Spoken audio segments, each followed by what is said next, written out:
Hello guys, welcome back to my channel Queen of Noashell. Please subscribe. ঢাকার ব্যস্ত শহরের মাঝখানে লুকিয়ে আছে এক টুকরো সবুজ শান্তি, রমনা পার্ক, যেখানে কোলাহল থেমে গিয়ে শোনা যায় পাখির ডাক আর বাতাসে ভেসে আসে প্রকৃতির ছায়া। আজ চলুন একটু সময়ের জন্য হারিয়ে যাই এই সবুজের মাঝে। রমনা পার্ক ঢাকার অন্যতম পুরানো ও জনপ্রিয় উদ্যান। মুঘল আমল থেকে এর ইতিহাস শুরু। পরবর্তীতে এটি একটি পরিকল্পিত পার্ক হিসেবে গড়ে ওঠে। প্রায় ৬৮ একর জায়গা জুড়ে বিস্তারিত এই পার্কে শহরের মানুষের জন্য একটি গুরুত্বপূর্ণ সবুজ ফুসফাস।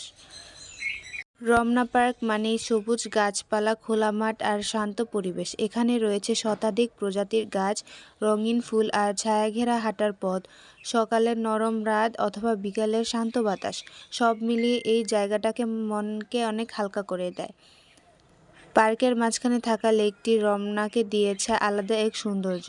পানিতে গাছের প্রতিচ্ছবি আর পাশে হাঁটতে হাঁটতে নিজের সাথে একটু সময় কাটানোর সুযোগ।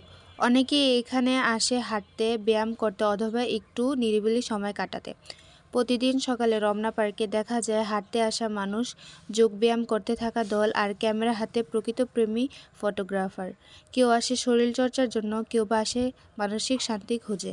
রমনা পার্ক শুধু একটি পার্ক নয়, এটি ঢাকার সাংস্কৃতিক ঐতিহাসের অংশ। পহেলা বৈশাখের আয়োজন, বিভিন্ন সাংস্কৃতিক অনুষ্ঠান এই পার্কে আরও বেশি করে তুলেছে।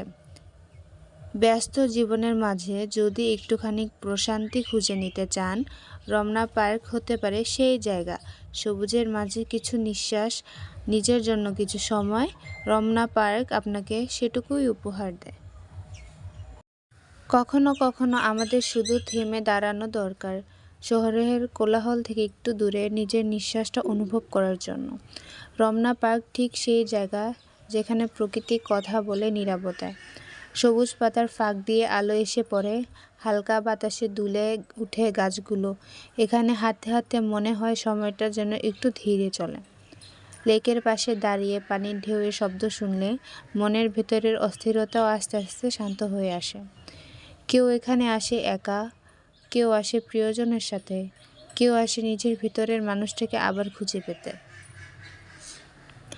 রমনা পার্ক কোনো ভ্রমণস্থল নয়, এটি এক অনুভূতি যেখানে শহরের ভিড়ের মাঝেও নিজেকে একটু আপন করে পাওয়া যায়।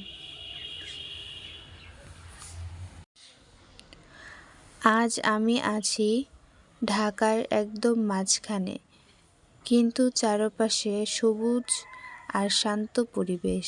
হ্যাঁ, আমি কথা বলছি রমনা পার্কে। এখানে আসলেই মনে হয় শহরের চাপটা একটু কমে যায়। মানুষ হাঁটছে, ব্যায়াম করছে, আর কেউ কেউ চুপচাপ বসে সময় কাটাচ্ছে। এই পার্কটা আসলে শুধু দেখার জায়গা না, এটা অনুভব করার জায়গা। যদি কখনো নিজেকে একটু ক্লান্ত মনে হয়, রমনা পার্ক হতে পারে সেই ছোট্ট বিরতি। রমনা পার্কে ঢুকলেই সবার আগে যে জিনিসটা অনুভব হয় তা হলো শান্তি। চারপাশে উঁচু উঁচু গাছ, হালকা বাতাসে নড়ে ওঠা পাতা আর পাখির ডাক। মনে হয় শহরের সব শব্দ এই গেটের বাইরে থেমে গিয়েছে। রমনা পার্ক ঢাকার সবচেয়ে পুরনো উদ্যানগুলোর একটি। মুঘল আমল থেকে শুরু হয় ব্রিটিশ শাসনামলে। এটি একটি পরিকল্পিত পার্কের রূপ নেয়। আজ প্রায় ৬১ একর জায়গা জুড়ে রমনা পার্ক শুধু একটি পার্ক নয়, এটি ঢাকার ইতিহাস এবং জীবন্ত অংশ। রমনা পার্কের লেকটি এই জায়গার সবচেয়ে শান্ত অংশ। পানির উপর গাছের প্রতিচ্ছবি, হালকা ঢেউয়ের শব্দ। এখানে বসে থাকলে মনে হয় সময়টা একটু ধীরে চলে, নিজের ভেতরের কথা নিজেই শোনা যায়।